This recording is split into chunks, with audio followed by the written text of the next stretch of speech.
Hey everyone, hope you're doing great. Welcome back to my channel. In today's video, we'll dive into what if Deku formed a pact with the Eternal Night. Smash that subscribe button, and be sure to peek at the description below. Let's begin. The sky was the color of a fresh bruise, a swirl of purples, deep oranges, and the fading gold of a sun that seemed eager to abandon the world. For Izuku Midoriya, the sunset didn't mark the end of a day, it marked the end of a life. Not in the biological sense, perhaps, but in every way that mattered. The boy standing on the rooftop of the nondescript commercial building in Mizudafu felt as though he were a ghost haunting his own existence, tethered to the concrete only by the red high-top sneakers that felt too heavy for his feet. 10 minutes ago, he had been flying. He had been soaring through the air in the grip of a god, wind whipping tears from his eyes, hope expanding in his chest like a balloon threatening to burst. Now the god was gone.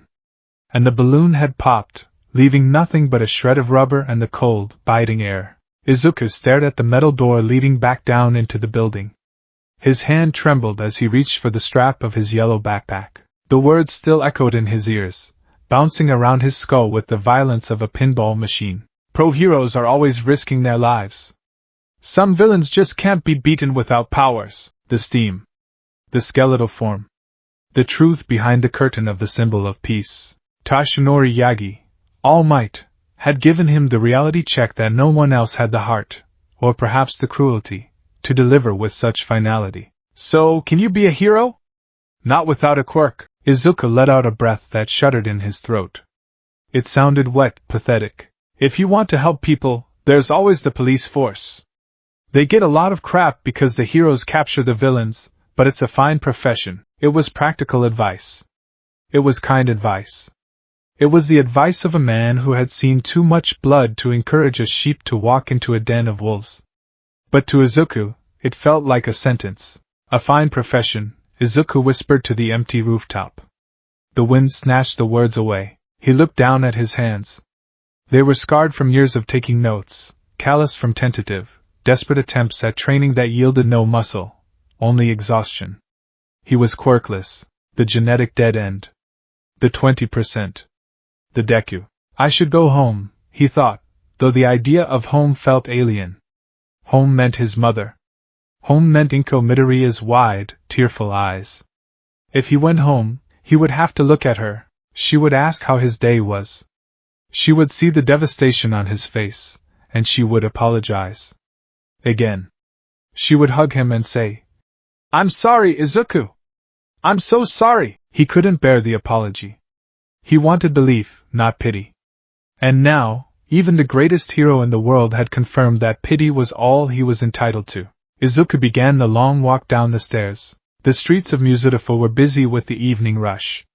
Office workers with mutant quirks hurried to trains. Students with giggling voices and flashing emitter types clustered around convenience stores. The world was loud. It was vibrant. It was a tapestry of superpowers woven into the mundane, and Izuku was the loose thread hanging off the edge. He walked with his head down, counting the cracks in the pavement. Step. Step. Step. Take a swan dive off the roof. Katsuki Bakugo's voice intruded on his thoughts, unbidden and venomous. Not today, Kaken, Izuku muttered, gripping his backpack straps until his knuckles turned white. I'm not doing that. Mom would. Mom would be sad. That was the only tether left. Not hope. Not ambition. Guilt. He stayed alive because the alternative would destroy the one person who loved him, even if she didn't believe in him. He paused at a crosswalk. To his right, the main road led toward the shopping district. He heard sirens in the distance, loud, screaming sirens. Smoke was rising a few blocks away. A villain attack? Usually, his feet would have moved on their own. He would have already been running, notebook in hand, eyes wide, ready to analyze the heroes on the scene. Death Arms? Kamui Woods? Maybe Empty Lady again? He took a step toward the smoke, purely out of habit. Then he stopped. You cannot be a hero. The notebook in his bag felt like a brick. Hero Analysis for the Future, number 13. What's the point? Izuku whispered. The light turned green, but he didn't move toward the action. He turned left. He chose the long way home. The quiet way. He couldn't handle the crowds. He couldn't handle seeing a hero bask in the adoration of the public, not right now. He needed silence. He needed the shadows. He navigated toward the older district, an area of town where the renovation budget hadn't quite reached yet. The buildings here were taller, blocking out the dying sun, casting long, stretched shadows across the streets. The air smelled of damp concrete and old rain. He found himself walking along the canal, approaching the underpass tunnel that cut beneath the highway. It was a shortcut he rarely took. It was dark, prone to flickering lights, and generally unsettling. But today, the darkness felt welcoming. It matched the hollow feeling in his chest. As he walked, he replayed the day's events. The teacher mocking him. The class laughing. The burnt shoulder of his uniform. The slime, he shivered. The sensation of the sludge villain forcing itself down his throat earlier that day was a phantom memory that made him gag. The taste of sewage and rot. The helplessness. If All Might hadn't been there. But he was there, Izuku reminded himself. He saved me. And then he broke me. He stepped into the tunnel. The ambient temperature dropped 10 degrees instantly. The sounds of the city, the cars, the sirens, the chatter, faded into a dull, muffled drone, as if the tunnel existed in a separate pocket of reality. The overhead lights were buzzing, a sickly yellow hum that flickered intermittently. Buzz. Click. Silence. Buzz. Izuku's footsteps echoed loudly. Clack. Clack. Clack. He stopped in the middle of the tunnel. He looked at his shadow, stretched long and thin by the yellow light behind him. It looked distorted. Weak. I'm sorry, Mom, he said to the damp air. He felt the tears finally coming. He had held them back on the roof, held them back on the street, but here, in the dark, the dam broke. I tried. I really tried. He sobbed, a jagged, ugly sound. He hunched over, clutching his chest. I just wanted to save people. I just wanted to be like him. Schlop. The sound was wet. Heavy. It didn't belong to the tunnel. Izuku froze. His tears went cold on his cheeks. The hairs on the back of his neck stood up, a primal warning system that predated quirks, predated humanity. Schlop. Squelch. It was coming from behind him. From the manhole cover he had just passed. Izuku turned slowly, terror overriding his misery. The manhole cover exploded upward. Green, viscous fluid erupted like a geyser, slamming into the ceiling of the tunnel before coalescing into a massive, undulating mound of sludge. 2 manic, yellow eyes swirled to the surface, followed by a mouth filled with jagged, liquid teeth. Found you. The voice was a gurgle of rage and triumph. Izuku's mind short-circuited. It can't be. All Might caught him. He was in the bottles. The soda bottles. You slippery little brat. The sludge villain roared, his body expanding to fill the width of the tunnel. Because of you, because of that bastard All Might. I lost it all. He dropped me. He was so distracted by you, he dropped the bottles. Izuku scrambled backward, his shoes skidding on the damp concrete. No. No, wait. I need a hiding spot, the villain hissed, lunging forward. I need a skin suit to get out of town. And look who it is. The plain-looking kid. It's fate. It's destiny. Izuku turned to run, but he was too slow. He was always too slow. A tendril of sludge lashed out like a whip, wrapping around his ankle. He screamed as he was yanked off his feet, his chin slamming into the concrete. The world spun. Before he could recover, the darkness descended. Not the darkness of the tunnel, but the darkness of the villain. The sludge engulfed him. It forced its way into his nose, his mouth, his ears. It was colder than ice, heavier than lead. Stop struggling. The villain laughed, the sound vibrating through Izuku's own skull. It'll only hurt for a minute. Just let me in. Izuku clawed at the fluid. His fingers sank uselessly into the muck. He couldn't breathe. He couldn't see. Not again. The thought was a frantic burst of panic. Not twice in one day. Please God, not like this. His lungs burned. The instinct to inhale was overwhelming, but he knew if he inhaled, he would drown in sewage. All Might. But All Might wasn't coming. All Might had used up his time. All Might had told him to be realistic. This was reality. Reality was a villain killing a quirkless boy in a dirty tunnel while the world went on outside, oblivious. Nobody knows I'm here. His vision began to spot with white lights. The pain in his chest transitioned from a burn to a dull, numbing ache. That's it, the villain cooed, his voice muffled and distorted. Just fade away, kid. You're nobody. You're nothing. You're just a vessel for me. Nothing. The word echoed in the dying chambers of Izuku's mind. Nothing. He stopped struggling. His arms floated limply in the sludge. I am nothing. Resentment, cold and sharp, pierced through the fear. It wasn't fair. It wasn't right. He had studied so hard. He had kept his heart pure. He had worshipped the heroes. And this was his reward. To be eaten like garbage in a sewer? I don't want to die. The thought wasn't a plea anymore. It was a demand. But he had no voice to speak it. I want to live. The darkness of the sludge seemed to deepen. The white spots in his vision faded, replaced by a blackness that was absolute.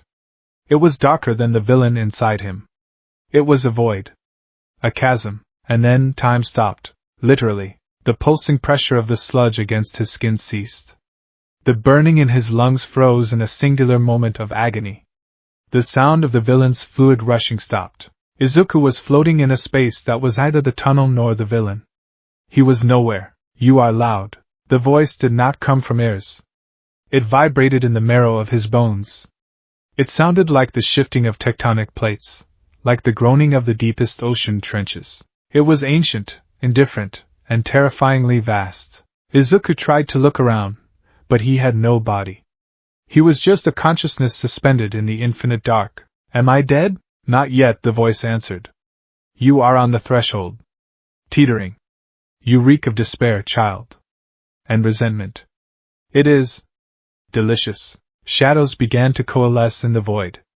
They weren't just absence of light, they were a substance. They swirled and twisted, forming a vague, towering shape that loomed over Izuku's perception. 2 points of violet light ignited within the mass. Eyes that were older than the sun. I am the space between the stars, the entity intoned. I am the shadow cast by the light of creation. Men have called me Erebus. They have called me the eternal night.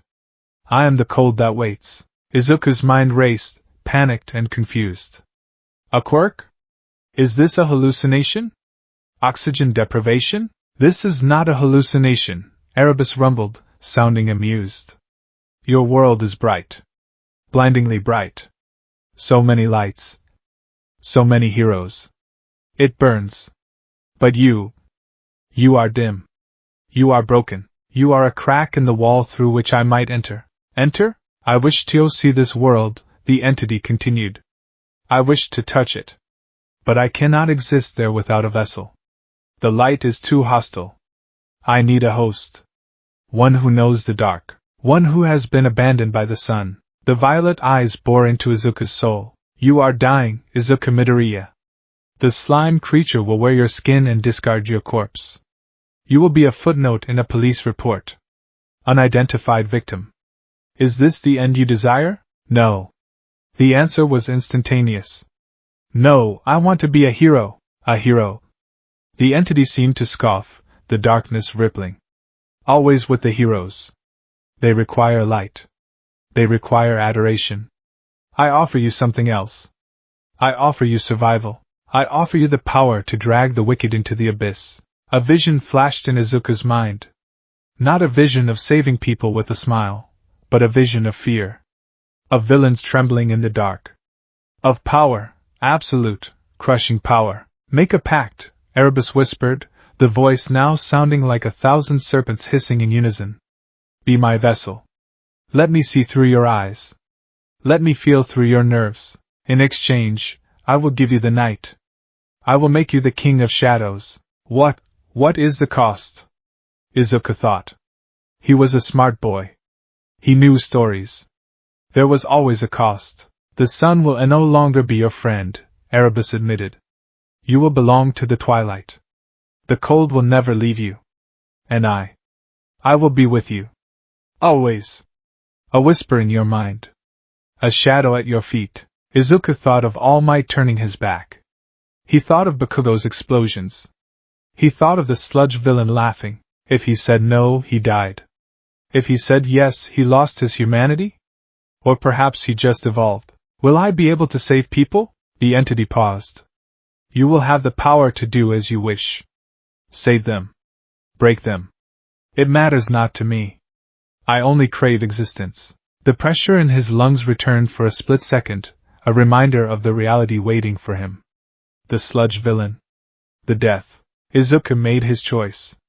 He reached out with a spectral hand into the darkness. I accept. Then opened the door. The void shattered. Reality rushed back with the force of a freight train. The smell of sewage. The pain. The suffocation. But something was different. Deep inside Izuku's chest, where his heart beat frantically against his ribs, a drop of ink seemed to fall. It spread through his veins, colder than liquid nitrogen. It didn't freeze him. It burned with a freezing fire. The sludge villain, who had been busily trying to force himself down Izuku's throat, suddenly paused. What? The villain gurgled. He felt it. A tremor. Not from the ground, but from the boy. The slime touching Izuku's skin began to sizzle. What are you doing? The villain screeched. Stop it! Izuku's eyes snapped open. The sludge villain recoiled. The boy's eyes were no longer green. The sclera, the whites, had turned a pitch, void-like black. The irises glowed with a pale, haunting violet luminescence, and then, the tunnel lights exploded. Pew-pee-pew-pee-pop. Glass rained down. The tunnel was plunged into absolute darkness, but for the sludge villain, it wasn't just dark. It was heavy. The air became thick, like molasses. I can't see! The villain shouted, panic rising in his watery voice. He tried to tighten his grip on the boy, to crush the life out of him quickly. Die. Just die. No, a voice said. It was Izuku's voice, but it was layered. It sounded like two people speaking in perfect synchronization, one a terrified boy, the other an ancient god. Shadows detached themselves from the walls of the tunnel. They weren't flat projections anymore. They were three-dimensional. They were alive. Sharp, jagged tendrils of solidified darkness shot up from the ground, piercing the sludge. Aya! The villain screamed as the shadows struck him. They didn't just cut, they absorbed. Where the shadow touched the slime simply vanished, eaten by the void. Izuku stood up. He didn't scramble or crawl. He was lifted, his feet hovering an inch off the ground, supported by a roiling cloud of black mist. He looked at his hands. They were coated in a black, carapace-like armor formed of shadows that shifted and swirled like smoke. He flexed his fingers, and the shadows elongated into razor-sharp claws. What are you? The sludge villain shrieked, trying to retreat toward the manhole. You're just a kid. You were quirkless. Izuku looked at the villain. He didn't feel fear anymore. He felt a cold, predatory hunger. It wasn't his hunger, it was Erebus. But in this moment, they were one. You are loud, Izuku said, repeating the words of the entity. He raised a hand. The entire tunnel seemed to compress. The darkness surged forward like a tidal wave. The sludge villain tried to liquefy and slip through the grate, but the shadows were faster. They wrapped around him, binding him, squeezing him. Please! The villain begged. I'm sorry. I'll leave. I'll turn myself in. Izuku tilted his head. The violet light in his eyes flared. Silence. He clenched his fist. The shadows obeyed. They collapsed inward, imploding upon the villain.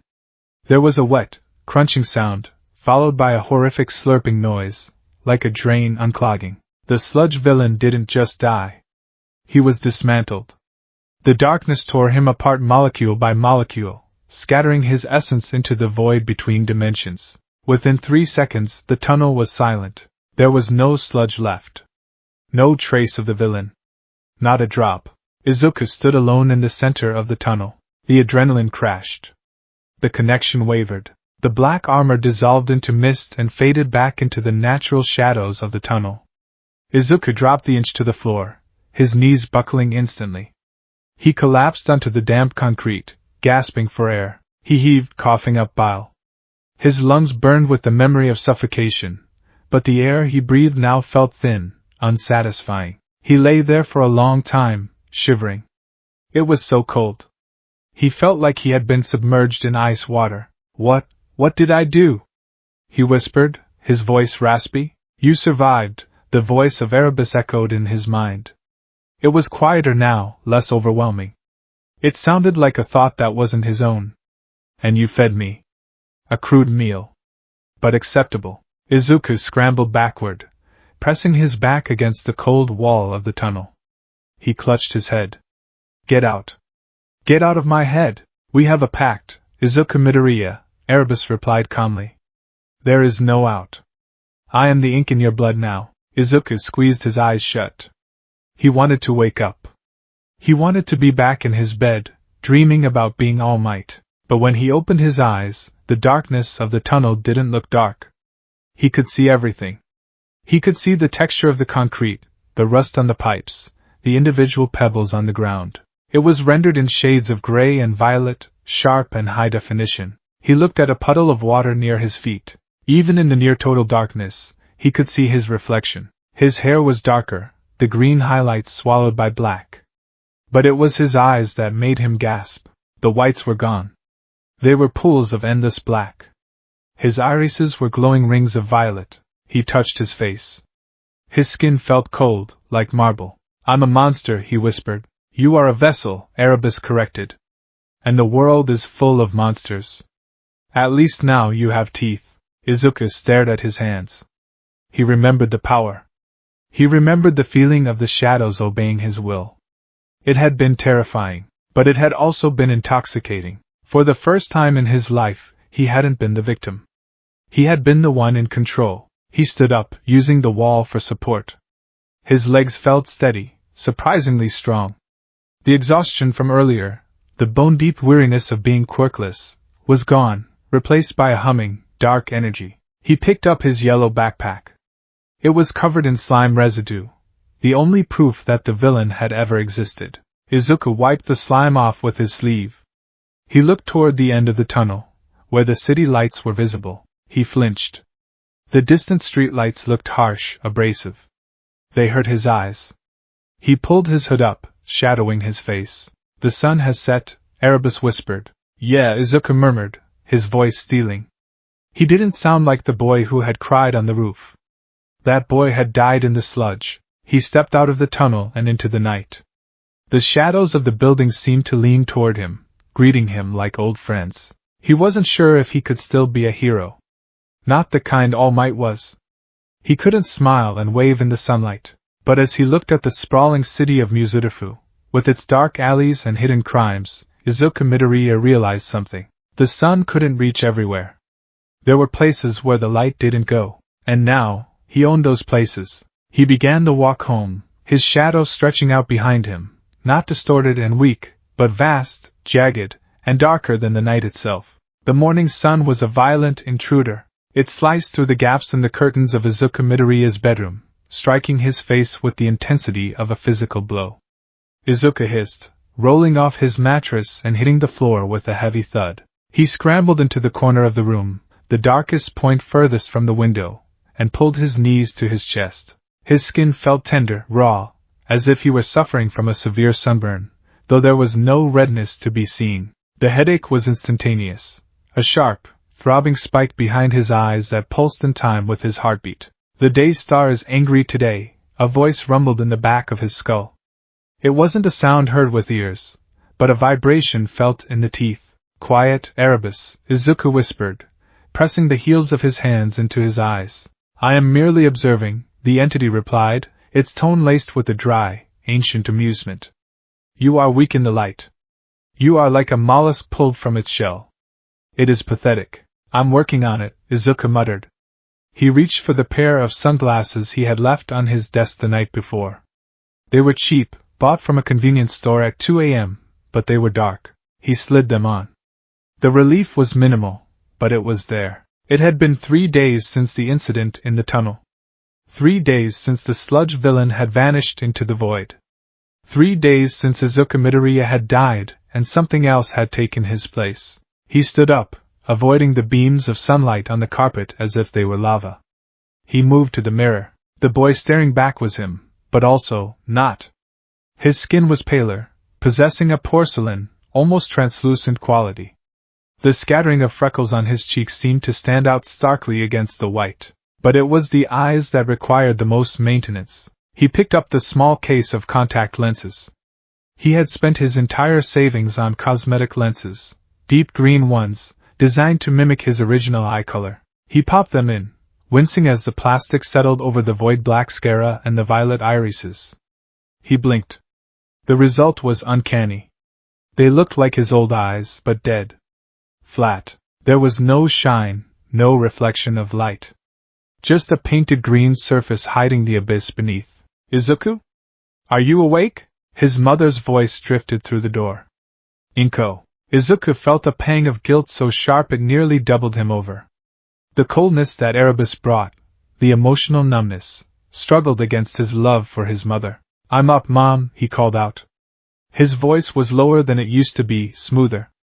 He cleared his throat, trying to inject some of his old, anxious pitch into it. I'll be out in a minute. Deception, Erebus mused. A necessary tool for the predator. She's not prey, Izuku hissed under his breath. Everything is prey, little vessel.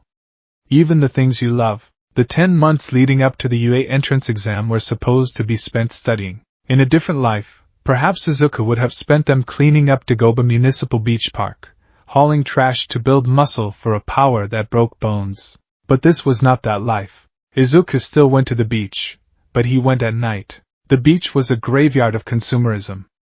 Rusted cars, broken appliances, mountains of tires, all silenced by the darkness. The ocean was a black expanse, the waves crashing rhythmically against the shore. Izuku stood atop a pile of scrap metal, the wind whipping his hair. The moon was hidden behind clouds. It was perfect.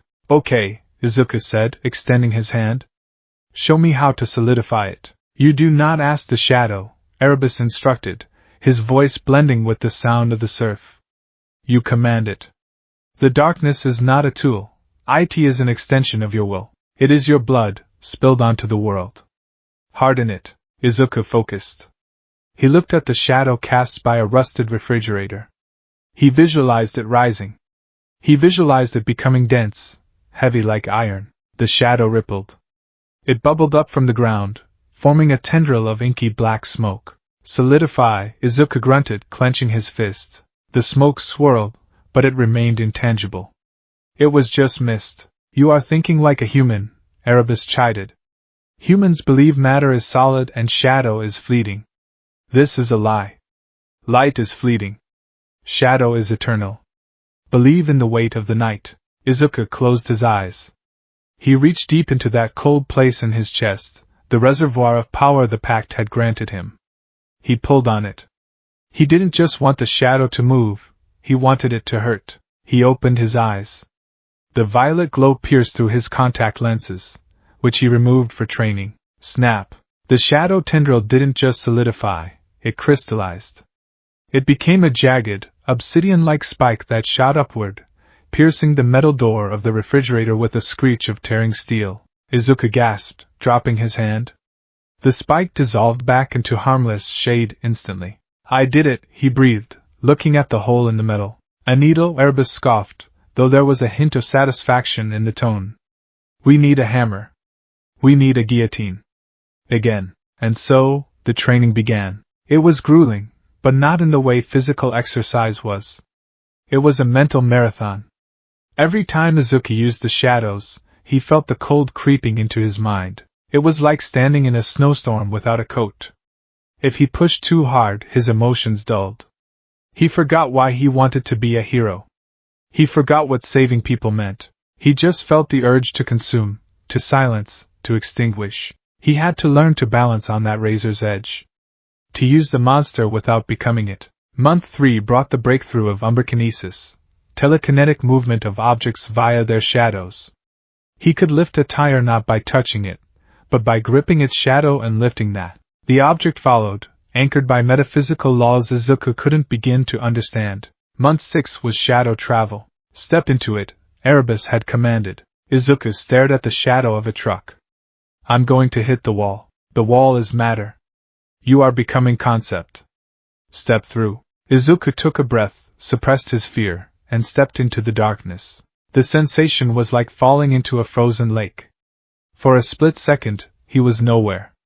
There was no up, no down, only the whispering of a billion voices in the void. Then, the world inverted, and he stumbled out of the shadow of a vending machine 50 feet away, vomiting bile onto the sand. Elegant, Erebus deadpanned.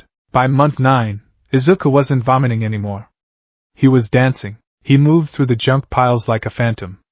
He would sprint toward a wall of trash, dissolve into the shadow at its base, and erupt from the shadow at the top, momentum carrying him into a flip. He could summon shields of hardened darkness that deflected thrown rocks. He could form claws that sheared through aluminum like paper, but the physical toll was obvious. He was thinner. His skin was ghostly pale.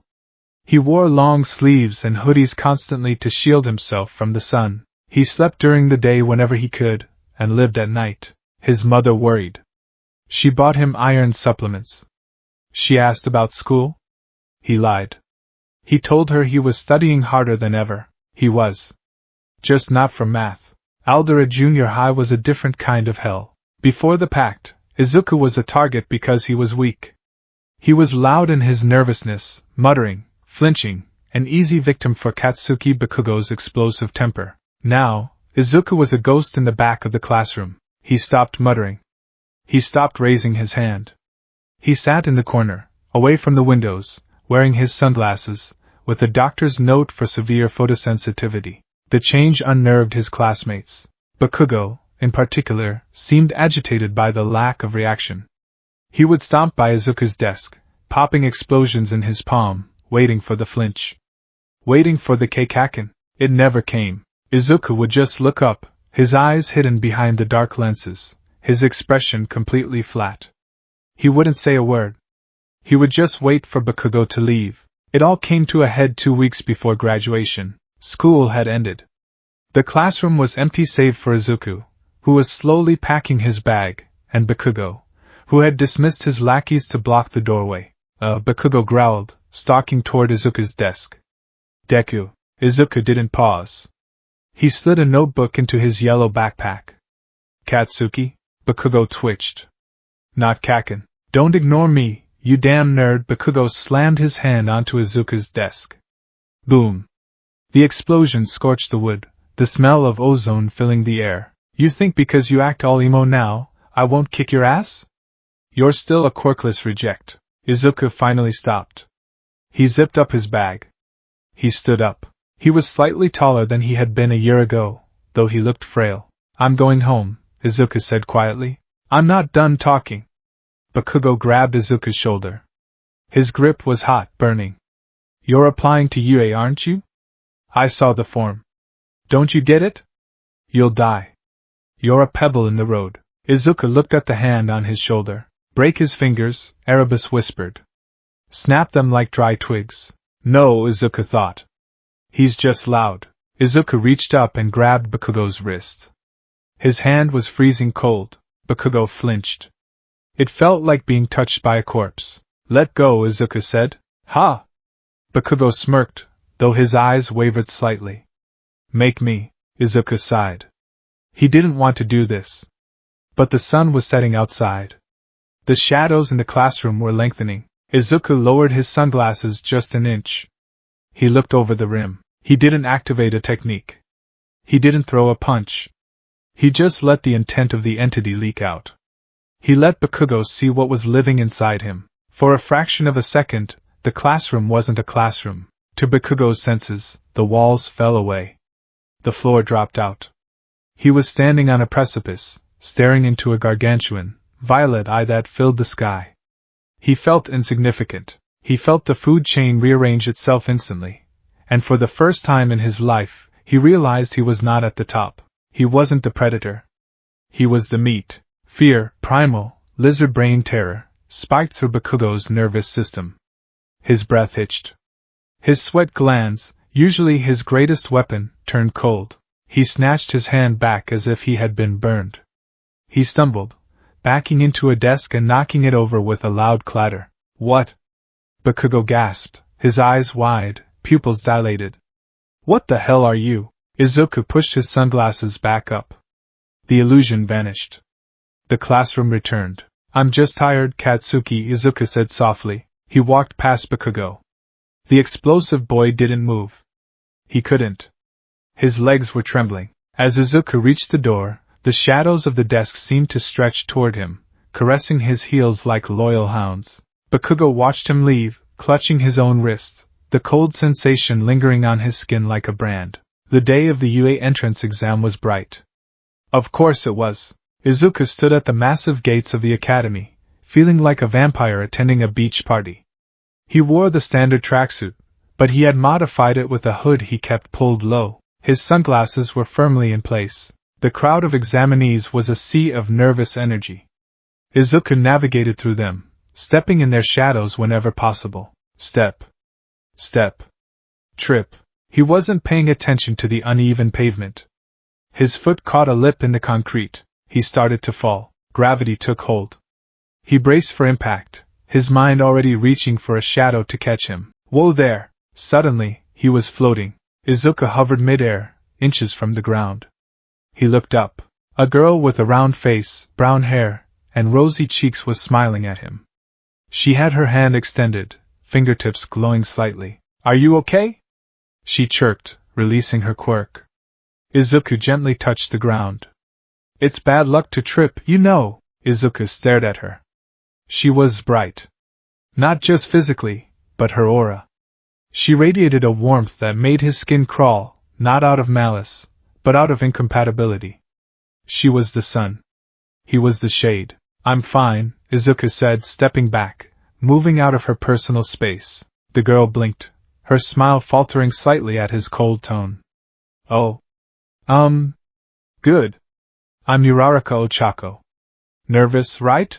Yes, Izuku said. He adjusted his bag. Excuse me? He walked away, leaving her standing there, confused. Rude, Erebus commented. She's too loud, Izuku muttered. Her presence is too loud. She is kind. Kindness is dangerous.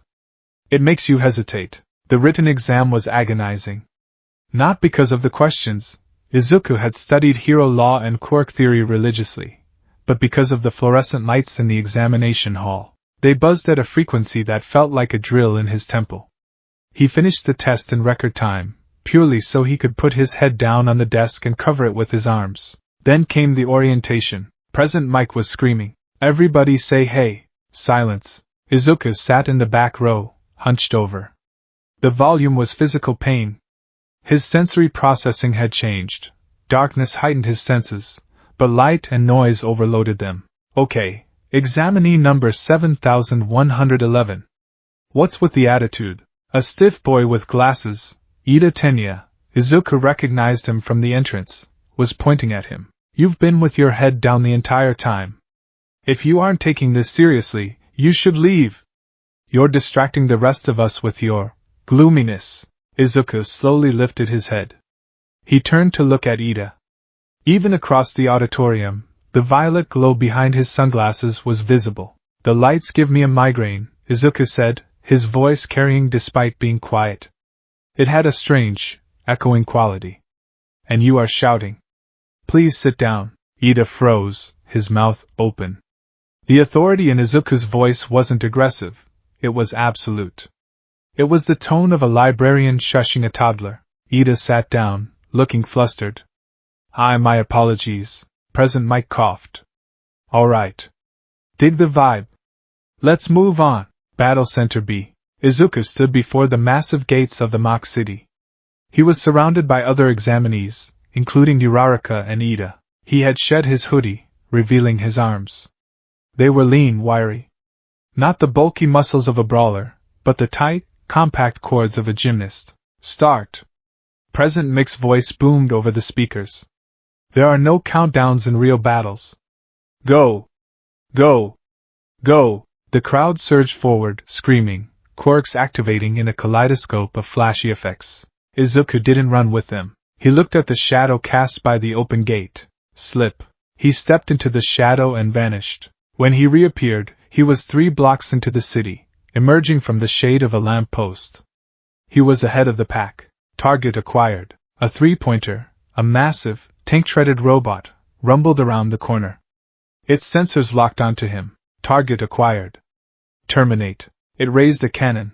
Izuku stood in the middle of the street. The sun was high, which weakened him. He couldn't summon massive constructs like he did at the beach at night. He had to be efficient.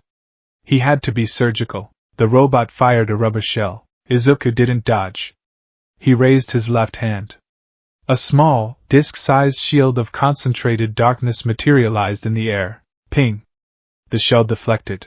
Too slow, Izuku whispered. He sprinted forward. As the robot aimed again, Izuku slid, literally, across the pavement, dissolving his legs into shadow skates that reduced friction to zero. He closed the distance in a heartbeat. He didn't try to punch the metal. He slid under the robot. Inside the chassis, it was dark. Feast, Erebus commanded. Izuku slammed his palms upward against the undercarriage. He didn't use force. He used displacement. He pushed his shadows into the robot's seams. The darkness flooded the machine's internals. It wasn't just smoke. It was physical matter jamming gears, severed wires, and coating sensors in opaque black. The robot jerked. Sparks flew. Its eye flickered and went dark. Izuku slid out from under it as the machine groaned and collapsed, lifeless. 3 points. He moved on. While others fought with explosions and lasers, Izuku fought like a virus. He moved from shadow to shadow. A two-pointer tried to crush him. He warped behind it, and severed its hydraulic lines with a shadow blade. A one-pointer chased him into an alley. The alley became a mouth, and the shadows swallowed the robot whole, crushing it into a cube of scrap metal before spitting it back out. He was racking up points. 20, 35, 48. But he was getting tired. Every use of his power in the sunlight burned his stamina twice as fast. Sweat poured down his face. His skin felt like it was blistering. The cold in his chest was becoming a physical chill, making his fingers numb. I need to conserve energy, he thought, leaning against a building, panting. Suddenly, the ground shook. Dum. It wasn't an explosion. It was a footstep. Izuku looked toward the center of the city. Rising above the skyscrapers was a monstrosity. The zero-pointer. It was bigger than he had imagined. A titan of green metal that blocked out the sun. For a moment, Izuku felt relief.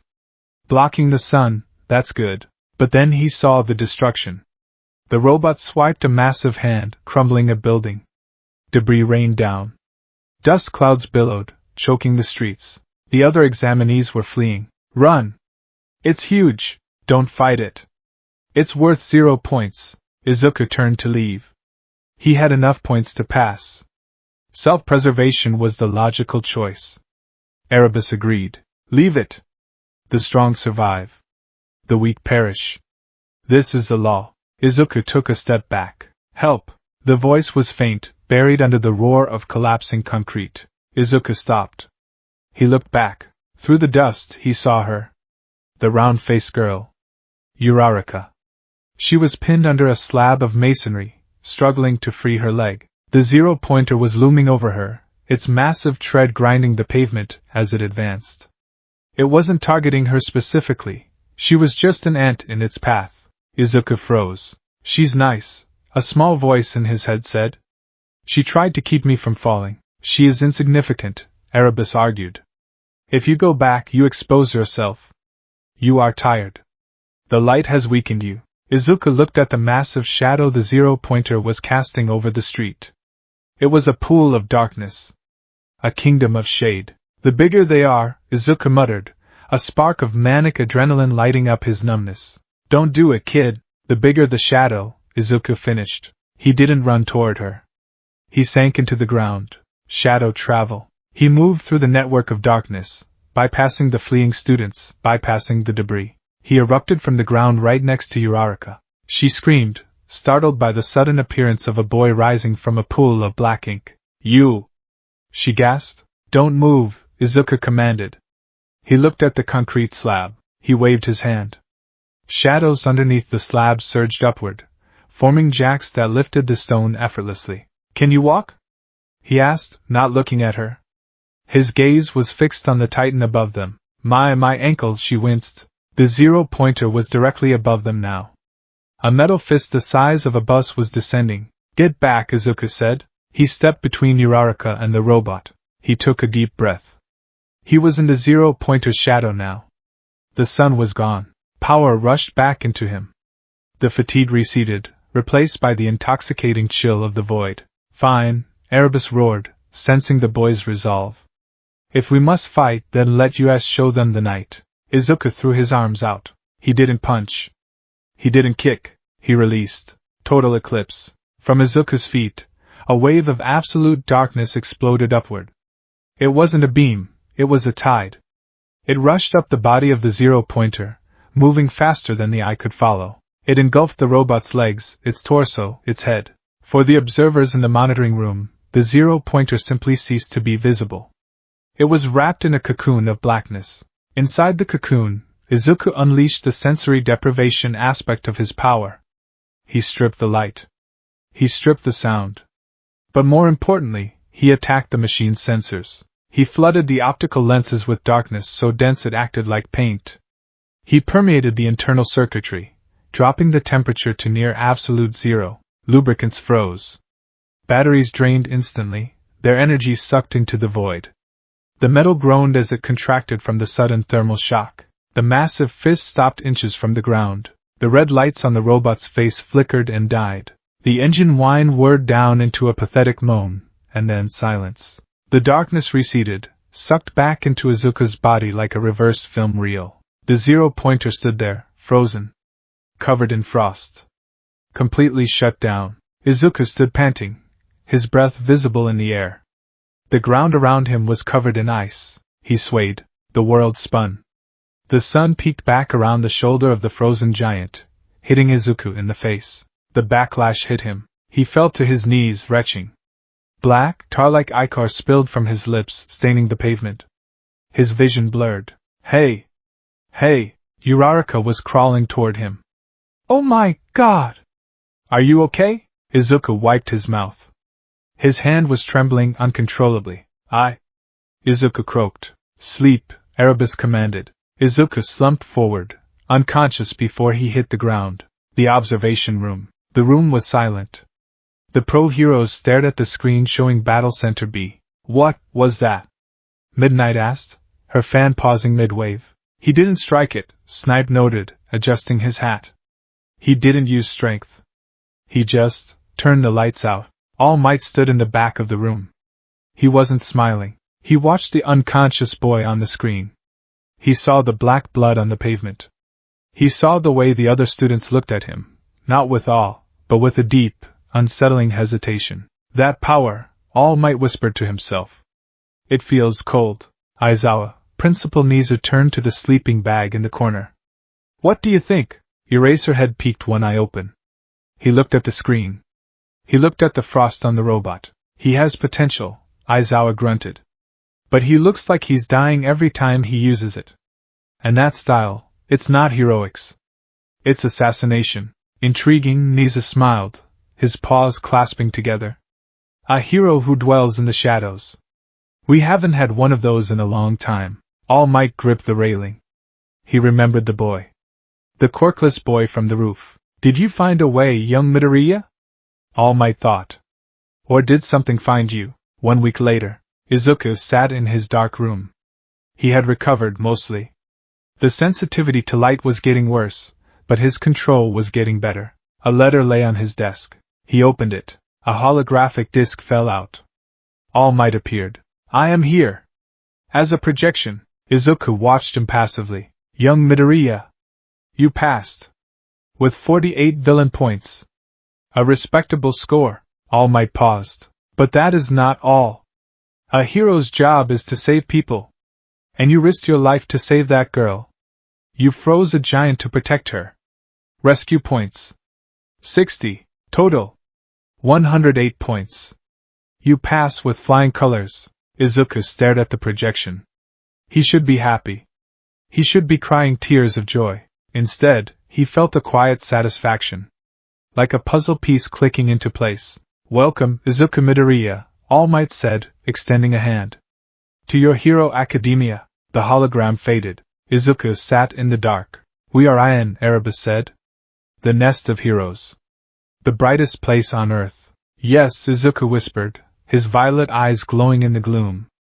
Time to dim the lights. He reached out and turned off his desk lamp, plunging the room into a comfortable, embracing black. The entrance to UA High School was a gateway to the sun. Glass walls reflected the morning light in blinding, prismatic shards.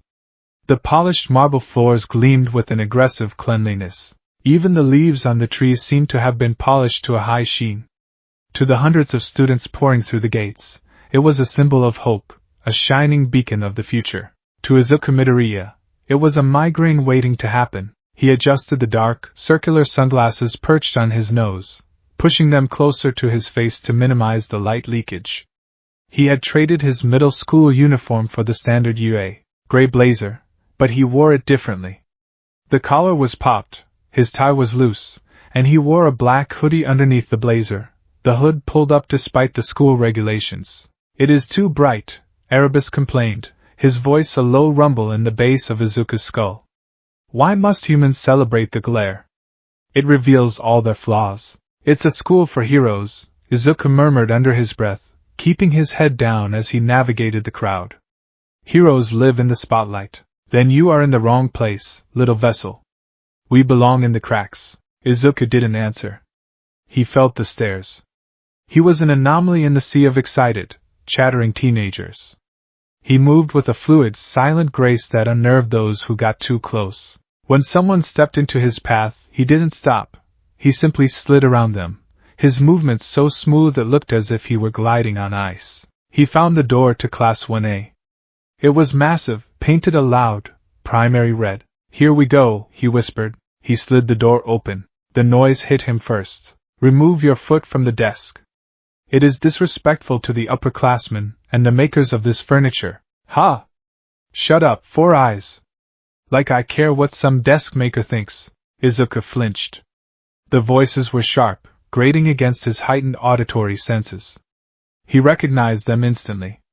Tenya Ida and Katsuki Bakugo. He stepped into the room, letting the door slide shut behind him with a soft click. The sound was quiet, but the change in the room's atmosphere was immediate. It was as if the temperature had dropped 5 degrees. Bakugo, who had been leaning back with his feet on the desk, froze. His red eyes snapped toward the door. Upon seeing Izuku, the scowl didn't leave his face, but the aggression drained out of it, replaced by a guarded, twitchy tension. He slowly, almost unconsciously, took his feet off the desk and sat up straight. Ida, noticing the change in Bakugo's demeanor, turned around. "Ah! You!" Ida marched over, his hand chopping the air. "The student from the exam. The one who silenced me." Izuku looked at Ida through his dark lenses. The violet glow of his eyes was barely visible, but the pressure of his gaze was palpable. "Good morning," Izuku said. His voice was soft, lacking the nervous stutter that had defined his existence for 14 years. It was calm, detached. "Please lower your voice. It echoes." Ida blinked, thrown off by the lack of social friction. I am Tenya Ida, from Semi-Private Academy." "Midoriya," Izuku said. He didn't offer a first name. He didn't offer a hand to shake. He walked past Ida, heading straight for the back of the room. He had already scoped out the seating chart in his head. The corner seat near the back door. Furthest from the windows, deepest in the natural shadow of the room. As he walked down the aisle, the other students fell silent, watching him. "Who is that?" A boy with yellow hair and a black lightning bolt streak whispered to a redhead. "He looks intense." "I don't know," the redhead whispered back. "But did you see Bakugo? He looks like he saw a ghost." Izuku reached his desk and sat down. He didn't unpack. He didn't socialize. He simply folded his hands on the desk and waited, letting the shadows under the chair pool around his ankles, comforting and cool. "Oh, it's you," Izuku sighed. He knew that voice. Ochako Uraraka appeared at his desk, beaming. She was radiant, literally. Her excitement seemed to generate a palpable heat. "I didn't know if you'd make it. I mean, with the injuries and all." She leaned in close. "I'm Ochako Uraraka. Thanks for saving me from that giant robot." "That was amazing." "Scary, but amazing." Izuku looked up at her. He saw the genuine kindness in her eyes. It was repulsive to the entity inside him, yet oddly grounding for the human part that remained. You're welcome, Izuku said flatly. Are you healed? Yep. Recovery girl is a miracle worker. She paused, sensing the wall he had put up. Is something wrong with your eyes? The glasses? Light sensitivity, Izuku lied smoothly. A side effect of my quirk. Oh. That makes sense. Well, I hope we can be. If you're here to make friends, you can pack up and leave. The voice came from the floor. The class jumped. Izuku didn't. He had sensed a presence in the hallway minutes ago. A tired, worn-out soul that felt like dry paper. A yellow sleeping bag rolled into the room. A man with long, unkempt black hair and tired eyes emerged, sucking on a jelly pouch. Shota Aizawa.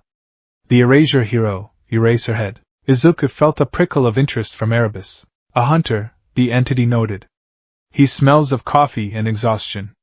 I like him. It took you 8 seconds to quiet down, Aizawa muttered, stepping out of the bag. Time is limited.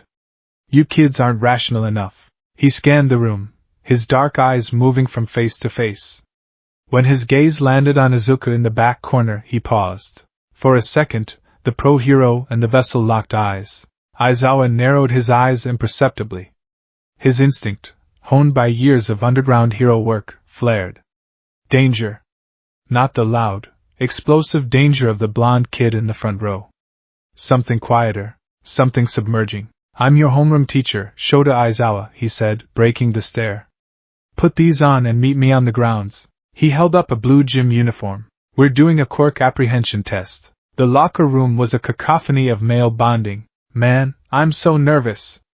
Eijiro Kurishima exclaimed, flexing his arms as he pulled on his shirt. But this is UA. We gotta go plus ultra, right? Totally. Denki Kaminari grinned. I just hope I don't short-circuit. Hey you! He pointed at Izuku, who was changing in the far corner, his back to the group. Midoriya, right? What's your quirk? That black stuff at the exam was wild. Izuku pulled his pea shirt over his head. He turned around. The chatter died down.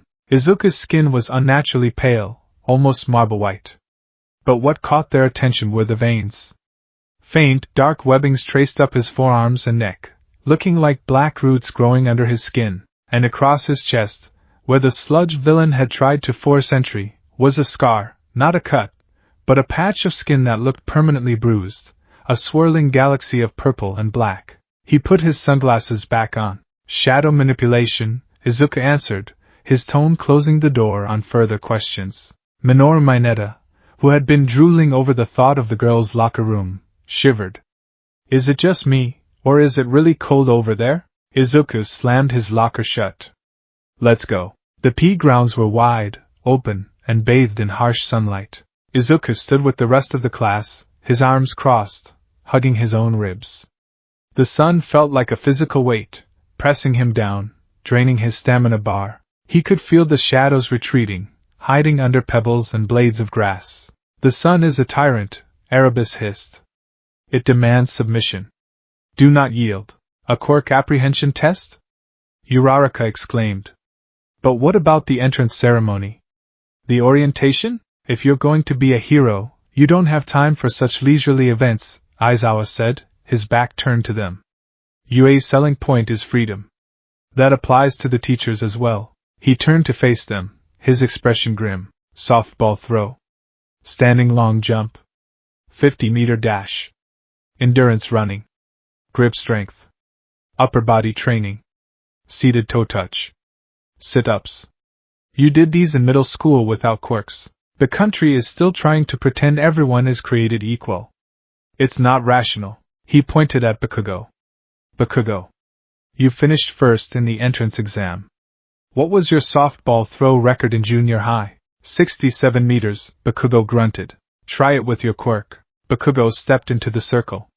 He grinned, a savage, predatory expression. But as he wound up, his eyes flicked briefly to Izuku. He needed to prove he was still the alpha. Dai! Boom! The explosion was massive. The ball rocketed into the sky, trailing smoke. 705.2 meters, Aizawa read from his device. The class erupted. Whoa! 700 meters? This looks like fun. We can use our quirks as much as we want. Aizawa's face darkened. The air around him seemed to warp. Fun? You have 3 years to become a hero. You think it's going to be all games and playtime? He smiled, a manic, terrifying expression that stretched his face. Right. Let's make this interesting. The student who ranks last in total points will be judged to have no potential, and will be instantly expelled. The panic was instant. Expelled? On the first day? That's not fair. Natural disasters, Aizawa droned. Highway pileups. Rampaging villains. Calamity is always unfair. Heroes are the ones who correct that unfairness. If you were hoping for a friendly chat at McDonald's after school, that's too bad. For the next 3 years, Yui will run you through the ringer. He looked directly at Izuku. Welcome to the Department of Heroics. Izuku met the gaze. He didn't feel fear. He felt a strange kinship. This man understood that the world was harsh. Expulsion, Izuku thought. If I leave, I go back to the dark. If I stay, I learn to control it. We stay, Erebus commanded. We conquer. Test 1, 50-meter dash. Izuku was paired with Ida. I will not go easy on you, Midoriya-kun. Ida announced, his engines revving. Ready. Start. The robot signaled. Ida exploded off the line. Vroom. Engine boost. Izuku didn't run. He stomped his foot. A wave of darkness erupted from his shadow, coating the lane in a slick, black ice-like substance. He leaned forward, and the shadows on his heels propelled him. He didn't move his legs, he skated. The darkness reduced friction to 0 and pushed him forward with kinetic force. He became a blur of gray and black. Ida crossed the line. 3.04 seconds. Izuku slid past the sensor a heartbeat later. 3.10 seconds. Ida adjusted his glasses, shocked. He kept up? Without engines? Izuku dissolved the shadow track instantly. He was panting slightly. The use of power in direct sunlight cost him twice the energy. Test 2, grip strength. Izuku took the dynamometer. Just grip it? He asked. Use your quirk, the machine operator said. Izuku held the device. He didn't squeeze with his fingers. He summoned small, tendril-like shadows that wrapped around the handle and the grip. Crush, he whispered. The shadows constricted like the coils of a python. The metal groaned. The plastic casing cracked. Beep. Error. The machine broke. Oops, Izuku said, handing the broken pieces back to a terrified Shoji. Test 3. Standing long jump. Izuku used shadow travel. He sank into the shadow at the starting line and popped out of the shadow of the sandbox at the end. Cleared the sandbox, Aizawa noted, marking his clipboard. Utility is high. Stealth potential is off the charts. Test 4, repeated sidesteps. This was harder. Izuku was physically fit, but without a shadow to jump to, he had to rely on his own agility. He scored above average, but not top tier. Test 5, the ball throw. This was it. Uraraka had just scored infinity. The mood was high. Midoriya, Aizawa called. Izuku walked to the circle. The sun was directly overhead now. It was noon. The worst possible time. He felt weak.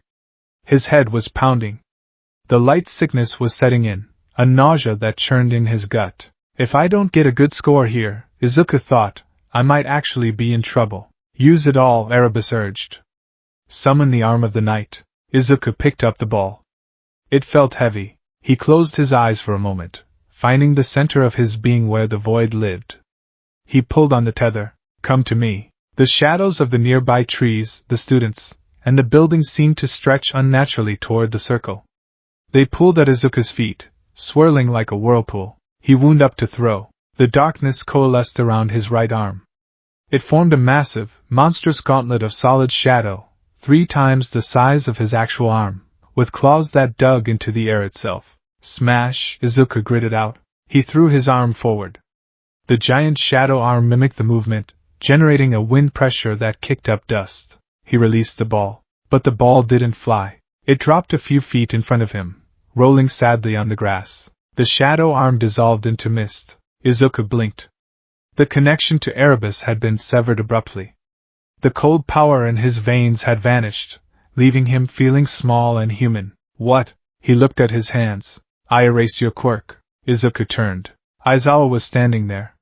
His hair was floating, defying gravity. His eyes glowed a menacing red. The scarf around his neck seemed to hover like a living snake. That entrance exam, Aizawa said, his voice low and dangerous. It wasn't rational.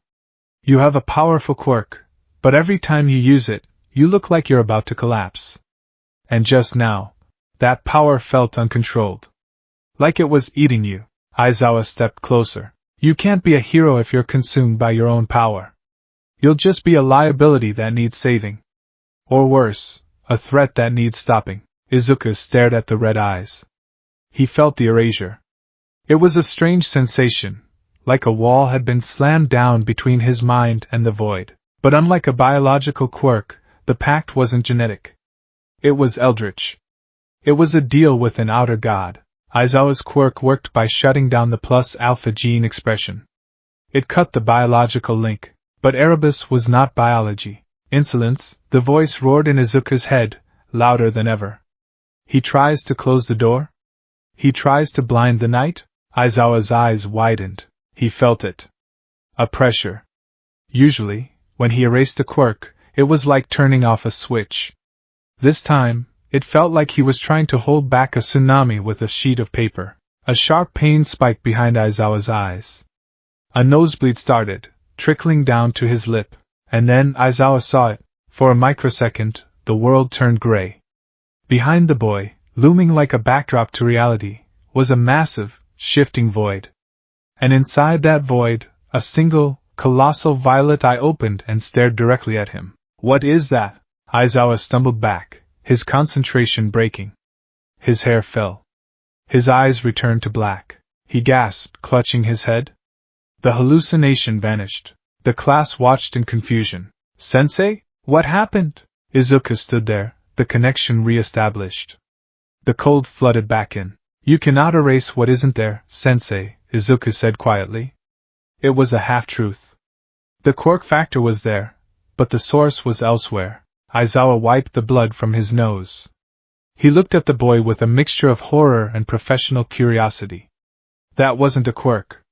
That was something else. I gave you back your quirk, Aizawa lied, his voice rough. You have one more try. Get it over with. Izuku turned back to the field. He picked up the ball. Focus. Don't use the giant arm. It's too slow. Too much drag. A whip, Erebus suggested.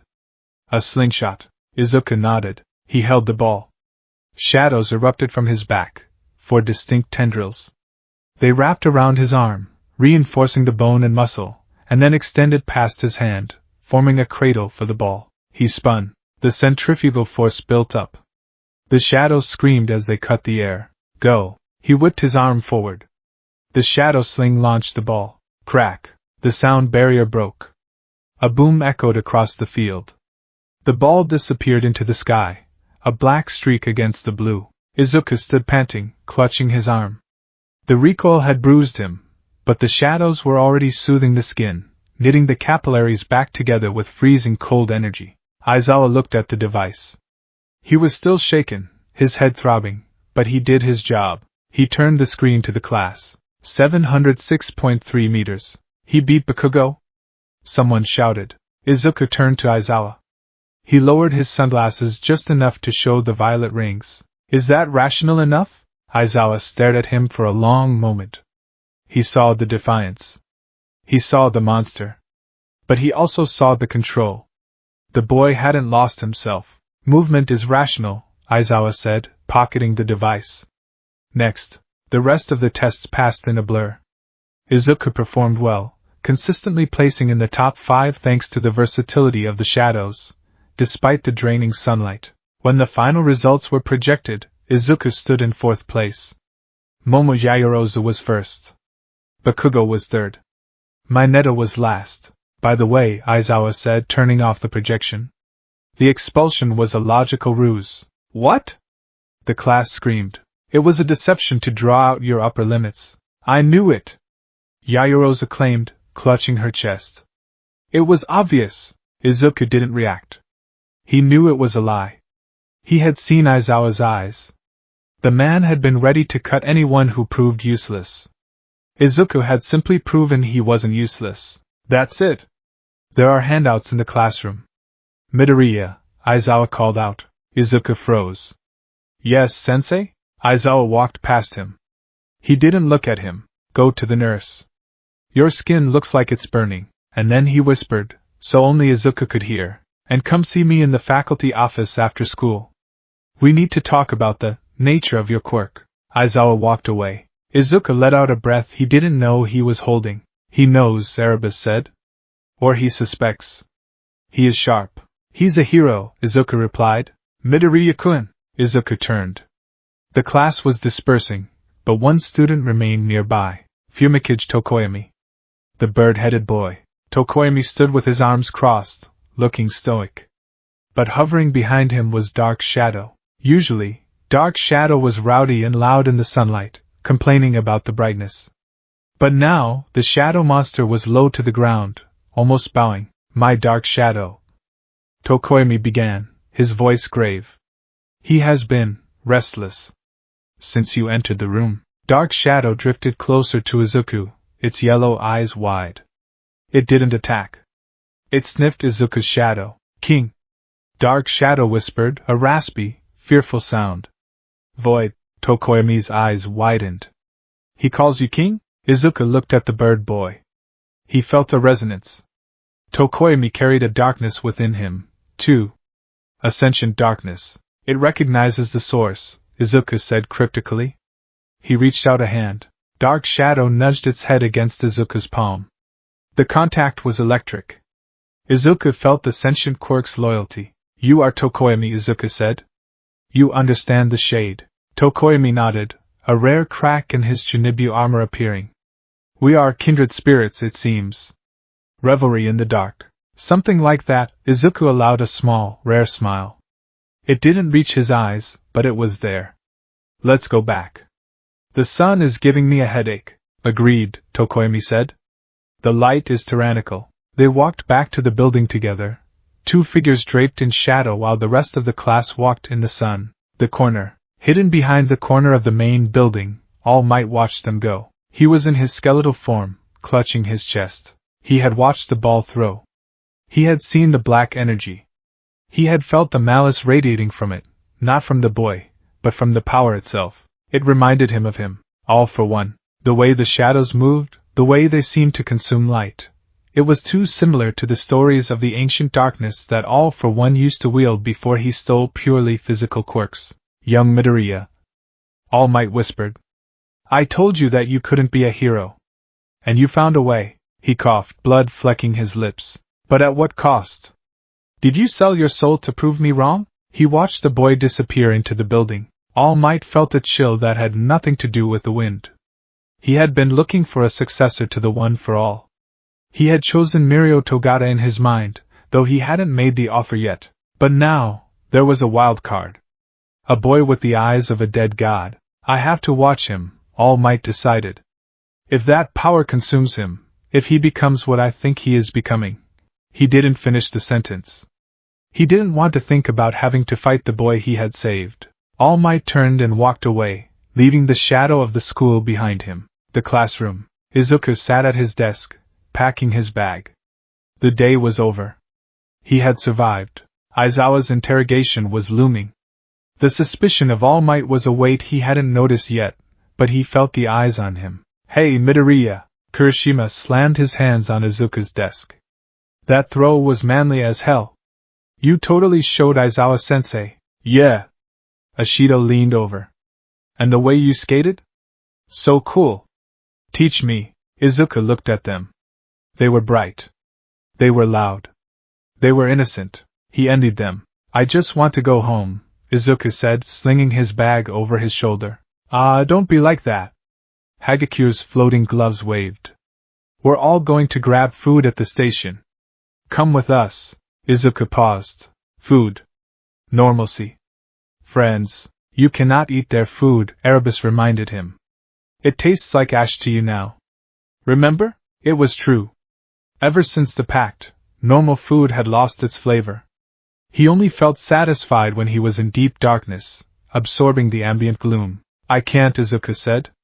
I have allergies. He walked past them, leaving a confused silence in his wake. As he walked down the hallway, the shadows stretched out to meet him. The sun was finally setting. The orange glow cast long, distorted shapes on the walls. For everyone else, the day was ending. For Izuku Midoriya, his day was just beginning. He walked toward the faculty office to face Eraserhead, the violet light in his eyes burning brighter as the world grew darker. I am here! The voice boomed through the door like a physical force, rattling the frame. Coming through the door like a normal person, All Might burst into the classroom, striking a pose that defied anatomy, his cape fluttering in a wind that didn't exist. The sunlight streaming through the windows seemed to brighten in his presence, reflecting off his golden hair and the platinum white of his smile. To Class 1A, it was a moment of awe. They gasped, eyes wide, muttering about the Silver Age costume and the sheer presence of the number one hero. To Izuku Midoriya, huddled in the back corner with his sunglasses perched on his nose, it was like staring into a supernova. He is blinding, Erebus complained, the voice vibrating deep in Izuku's cochlea. He is a bonfire that consumes all the oxygen in the room. Disgusting. Izuku winced, shielding his eyes with a hand. He's the symbol, Erebus. Symbols have to shine. Shadows define the symbol. Without the dark, he is just a man in spandex. Foundational Hero Studies. All Might announced, marching to the podium. For this class, we'll be building your hero foundation through various trials. Let's jump right in with this, the battle trial. He pressed a button, and rows of shelves slid out from the wall, revealing numbered suitcases. And to go with that, your costumes. Changing rooms are down the hall. Meet me at ground beta. The class erupted into cheers, grabbing their cases. Izuku walked slowly to the wall. He took case number 18. It felt heavy. Not with fabric, but with expectation. He had designed the suit before the Pact, but he had modified the request form after the incident in the tunnel. He hoped the support companies had understood his notes about light dampening and thermal regulation. Ground beta. The mock city was bathed in the afternoon sun. The buildings were concrete monoliths, casting sharp, angular shadows that Izuku eyed with hunger. The students emerged from the tunnel, a parade of colorful spandex, armor, and gadgets. Whoa! Midoriya! Uraraka's voice cut through the chatter. She ran up to him, looking like a futuristic astronaut in her pink and black suit. You look intense. Izuku looked down at himself. His costume was a far cry from the bright green jumpsuit he had originally sketched in his notebook. It was a tactical bodysuit made of a matte, light-absorbing fabric that looked blacker than black. It had deep green accents, lines that traced his muscle groups, but they were muted, dark forest green rather than neon. He wore a utility belt with pouches, heavy combat boots with silent soles, and a long, tattered cloak that draped over his shoulders like a shroud. The hood was up, casting his face in shadow, but the most striking feature was the mask. It was a full-face respirator design, tinted dark green, with lenses that completely obscured his eyes. It looked less like a rabbit and more like a skull. It's practical, Izuku said, his voice muffled slightly by the mask.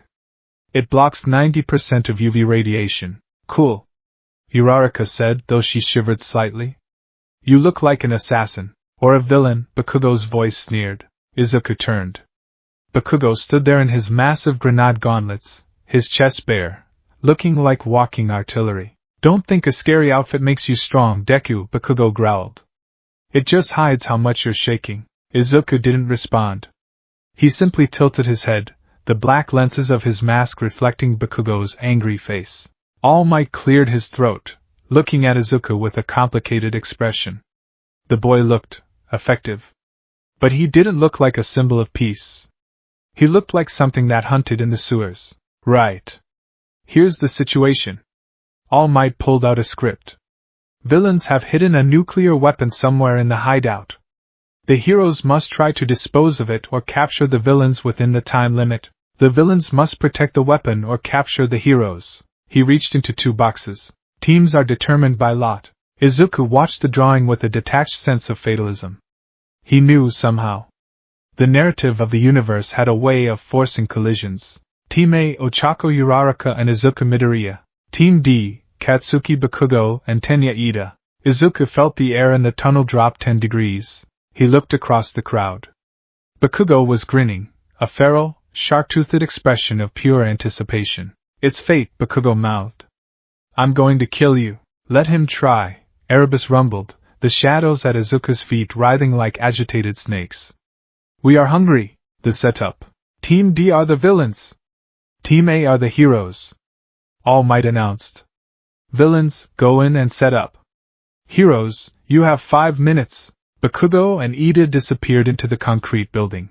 Outside, Uraraka was stretching, trying to shake off her nerves. Okay, Deku-kun, she said, using the nickname she had decided was cute. We're up against Bakugo and Ida. Bakugo is, well, he's scary. And Ida is fast. Do we have a plan? Izuku stood staring at the building. He was analyzing the structure.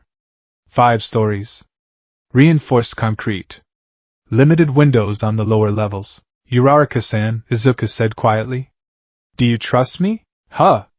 Of course. This isn't going to be a fight, Izuku said. Not a normal one. Bakugo is going to come for me. He won't care about the weapon. He wants to prove I'm beneath him. So we fight him together? No, Izuku shook his head. He's too dangerous with those gauntlets in a confined space. If he uses a large-scale explosion, he could bring the ceiling down on you. And the light, his explosions are bright. They weaken me. He turned to her. Through the mask, his voice sounded metallic. I need you to wait. Give me 3 minutes. Then go for the weapon on the top floor. Ida will be guarding it. You can handle Ida in close quarters if you float him. What are you going to do? Uraraka asked, sensing the shift in his demeanor. Izuku looked at the massive electrical conduit running up the side of the building. I'm going to turn off the lights. The battle begins. Inside the weapon room on the 5th floor, Ida was monologuing. To be a villain, I must embody the chaotic evil. Mwahaha. He adjusted his helmet. Bakugo-kun, we should fortify the entrance and... Shut up, Bakugo growled. He was standing by the door, vibrating with impatience. I'm going down. What? Leaving the stronghold is a tactical error. Our job is to protect the... My job is to crush that nerd, Bakugo snapped. You guard the papier-mâché bomb. I'm going hunting. He stomped out of the room, heading for the stairs. Come on, Deku, Bakugo thought, small explosions popping in his palms. Come show me that trick again. I'll blow it away. I'll blow you away. Start. All Might's voice echoed over the loudspeakers. Bakugo turned the corner onto the 3rd floor hallway. Where are you? He screamed. BZZT. Click. Suddenly, the hum of the overhead fluorescent lights died. The building plunged into darkness. It wasn't pitch black. There was still ambient light filtering in from the stairwells and the few windows at the ends of the halls. But the interior corridors became caves of gray gloom. Ha! Bakugo scoffed. Cut the power? That's your plan? You think I'm afraid of the dark? He raised a hand. Boom! An explosion lit up the hallway, casting wild, erratic shadows against the walls. I make my own light. He walked forward, blasting intermittently to see. Flash. Boom. Flash. Boom. The silence between the explosions was heavy. It felt thick. Bakugo reached the central atrium. It was a large open space connecting the floors. DKU! He roared. Stop hiding, you coward! Scritch, scritch. A sound. Like nails on concrete. It came from the ceiling. Bakugo snapped his head up, firing a blast. The orange fire illuminated the rafters. Nothing. Just pipes and ventilation ducts. You can't outrun me! Bakugo yelled, lowering his hand. We aren't running. The whisper didn't come from a direction. It came from everywhere. It bounced off the concrete walls, distorted, layered with a guttural undertone that made Bakugo's stomach turn. Show yourself! Bakugo spun around. At the far end of the hallway, in the deepest shadow, a pair of violet eyes opened. They hovered about 5 feet off the ground. There was no body visible, just the eyes, glowing with a sickly, pale luminance. Bakugo grinned. Found you! He launched himself forward using his explosions. Die! He flew down the hallway, right hand cocked back. He reached the eyes and unleashed a massive blast. Kaboom! The hallway shook. Smoke filled the air. The heat was intense. Gotcha, Bakugo smirked. As the smoke cleared, he saw nothing. No body. No unconscious Deku. Just a scorched wall. What? Something cold touched his ankle. Bakugo looked down. His own shadow was moving. It wasn't mimicking him. It was writhing. A tendril of blackness shot up from the floor, wrapping around his boot. Get off! Bakugo kicked, blasting the floor. The shadow shattered like glass, then dissolved into mist. He backed up, breathing hard. Cheap tricks. You are loud, Katsuki. The voice came from directly behind his ear. Bakugo spun, swinging a backhand explosion. Nothing. He was hyperventilating now. The darkness seemed to be pressing in. The light from the windows seemed miles away. Face me! Bakugo screamed, his voice cracking slightly. Fight me like a man! You want to fight? From the walls, the ceiling, the floor, shadows began to peel away. They formed shapes. Hands. Claws. Faces. Izuku stepped out of a pillar 20 feet away. He didn't look like the nervous boy from middle school. The hood was up. The mask was on. The cape billowed around him as if caught in an ethereal wind. He stood with his hands in his pockets, relaxed. I'm right here, Izuku said. Bakugo didn't hesitate. He charged. Stun grenade! He unleashed a blinding flash of light, intended to blind Izuku's night vision. Izuku didn't flinch. The shadows around him rose up instantly, forming a cocoon that absorbed the light. The flash hit the black wall and vanished. Bakugo broke through the smoke, aiming a right hook at where the cocoon was. The cocoon exploded outward, not with force, but with tendrils. They lashed out, grabbing Bakugo's gauntlets, his waist, his legs. Get off! Bakugo roared, detonating explosions all over his body. The fire burned the shadows away, but for every tendril he destroyed, 2 more appeared. They were infinite. They were the environment itself. Izuku hadn't moved. He was watching, analyzing. Your explosions create light, Izuku observed calmly. Light creates shadows. The more you fire, the more weapons you give me. Shut up! Bakugo screamed. He was losing it. The fear he had felt in the classroom was back, magnified by the isolation. He pulled the pin on his gauntlet. If I blast the whole hallway, there won't be any shadows left. In the monitoring room, All Might gasped. Young Bakugo, stop! You'll kill him. He won't die if he dodges. Bakugo fired. The stored nitroglycerin ignited. A massive torrent of fire and force erupted down the corridor, filling the space with blinding white light. Izuku watched the fire coming. It was beautiful, in a destructive way. Bright, Erebus hissed in pain. It burns. Use the vent, Izuku thought. As the blast hit, Izuku dropped. He liquefied. He became a 2-dimensional stain on the floor, slipping through the grate of a floor vent just as the firestorm passed over him. The hallway was incinerated. The walls were black. The windows were blown out. Bakugo stood panting, smoke rising from his gauntlets. Ha ha, got him. The hallway was bright now, illuminated by small fires. There were no shadows. See? Bakugo laughed, manic. No shadows. Click. A vent cover on the ceiling behind Bakugo unscrewed silently. Izuku dropped down. He landed without a sound. He was behind Bakugo. The explosion had created a lot of smoke. And smoke cast shadows. You missed, Izuku whispered. Bakugo's eyes widened. He started to turn. Izuku didn't use a quirk. He used the combat training he had been practicing. He swept Bakugo's legs. As Bakugo fell, Izuku slammed a hand onto Bakugo's chest. Bind. The smoke in the room solidified. It turned into thick, rope-like chains that wrapped around Bakugo, pinning him to the floor. They covered his hands, covering the palms so he couldn't spark. They wrapped around his chest. And then, a tendril wrapped around his face, covering his eyes. No! Let me go! Bakugo thrashed, but he couldn't move his hands to ignite the sweat. He was neutralized. Izuku straddled him, pinning him down. You lose, Katsuki! Bakugo screamed into the gag of shadow. He was beaten. Not by brute strength. not by a stronger quirk, but by a ghost he couldn't touch. Izuku stood up. He looked down at his childhood bully. Uraraka-san, Izuku said into his comms. Go. The monitoring room. The class was dead silent. They watched the screen. The camera in the hallway was fuzzy due to the damage, but they could see the result. Bakugo, the strongest student in the class, was trussed up like a turkey on the floor, struggling uselessly against black smoke. He took down Bakugo without landing a single punch, Kaminari whispered.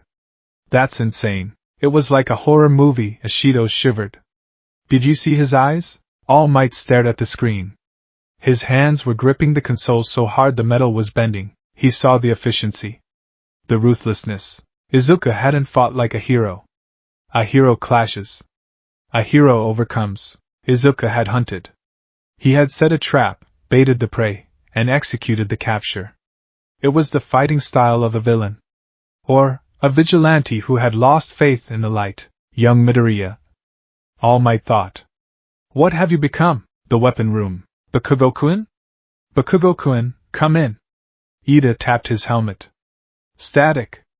Curse the poor maintenance of this villain hideout. He paced around the weapon. No matter. I shall defend this with my life.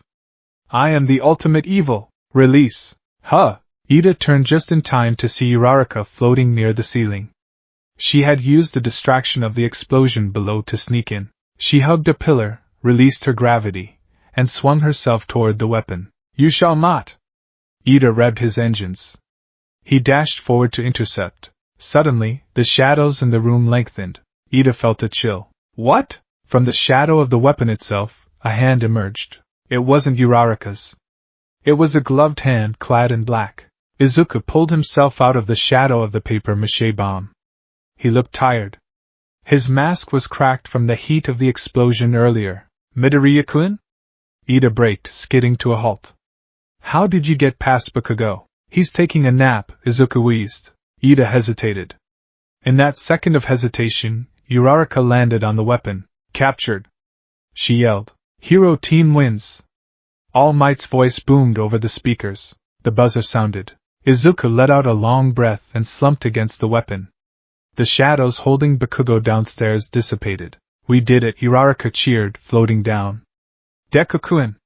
You're amazing! She went to high-five him. Izuku flinched away. Don't touch me, he said, his voice strained. Eh? Izuku pulled off his glove. His hand was trembling violently. Frost was creeping up his fingers, turning the skin blue. I overused it, he muttered. The fire, the heat.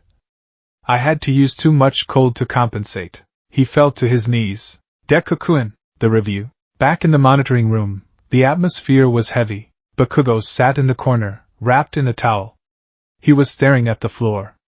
He hadn't said a word since he was untied. His eyes were wide, unfocused.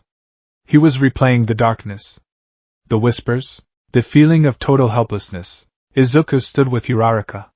He had visited Recovery Girl, who had warmed him up, but he still looked pale. Well, All Might said, trying to inject some cheer into the room.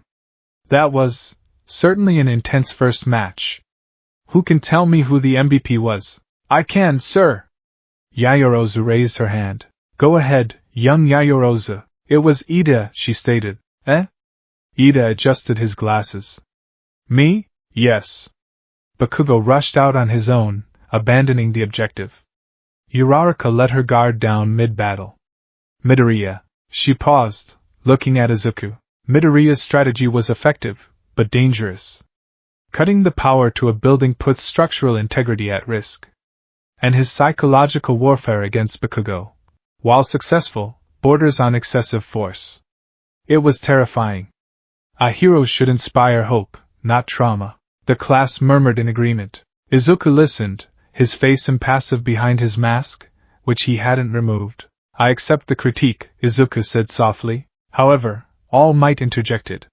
While young Yayorozu is correct about the risks, there is something to be said for the element of fear. He looked at Izuku. Villains are cowardly and superstitious lot. Sometimes, they need to be afraid.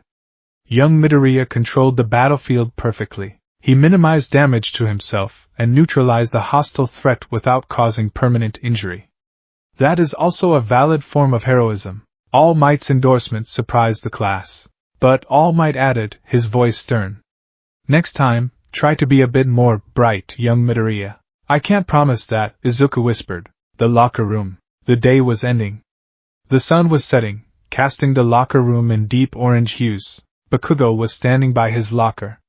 He hadn't changed yet. Izuku walked in. He was alone. The other boys had already left. You were holding back, Bakugo said. His voice was raspy. Izuku stopped. He didn't turn around. I wasn't. Liar! Bakugo spun around, slamming his fist into the locker. Tears of frustration pricked his eyes. You didn't hit me. You just tied me up. You looked at me like I was a bug, Katsuki, Izuku said, turning slowly. He had taken his mask off. His violet eyes were dull in the twilight. I didn't hit you because if I did, I might have killed you. Bakugo froze. The shadows aren't just ropes, Izuku explained, lifting his hand. A small blade of darkness formed over his fingers. They are solid. They are sharp. If I had punched you with this armor, your ribs would be dust. He dissipated the blade. I'm not looking down on you. I'm looking out for you. Don't you dare look out for me. Bakugo snarled, though there was no heat in it. I'm going to beat you. I'm going to become the #1 hero, and I'll crush that darkness of yours. Good, Izuku said. Then get stronger. Because right now, you're just loud. He walked out of the locker room, leaving Bakugo alone with his bruised ego and the lengthening shadows. The rooftop.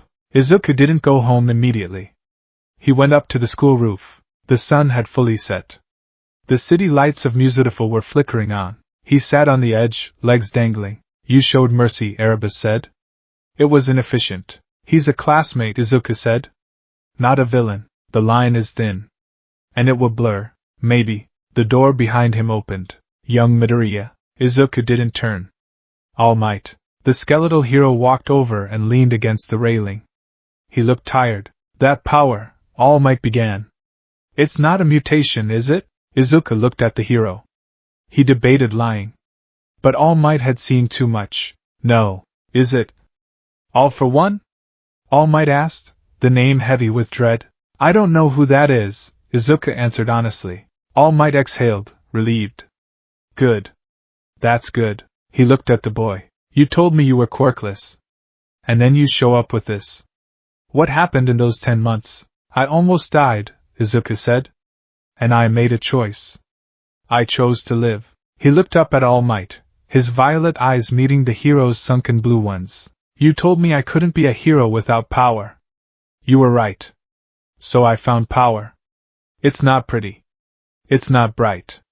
It doesn't smile. Izuku stood up. The shadows of the roof swirled around him, forming his cape. But it saves people.